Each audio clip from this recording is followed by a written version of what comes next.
Online travel agency OTA Flyfar international গ্রাহকদের কাছ থেকে অগ্রিম টাকা নিয়ে উধাও হয়ে গেছে বলে অভিযোগ উঠেছে।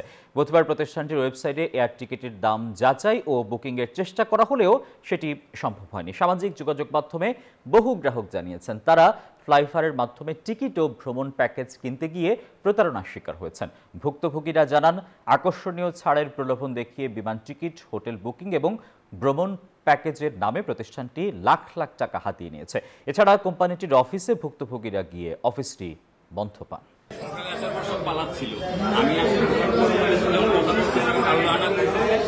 পরে আমি কাতার এয়ারওয়েজে গেছি, এখান থেকে আমাদের টিকিট ইস্যু হয়েছে। এরপরে আমি আসার থেকে যখন বসে ওনারা আমাকে বলছে রিফান্ডও করা সম্ভব না, টিকিট দেওয়া সম্ভব। পরে আমি বললাম যে আমার রিফান্ড লাগবে, বলে আপনি 20 মিনিট বসেন, আমি আসতেছি।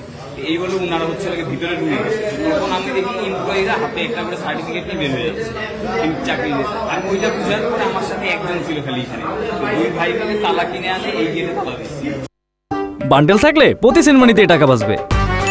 বিকাশ সেনমানি বান্ডেল কিনে জিতুন প্রতি লেনদেনে।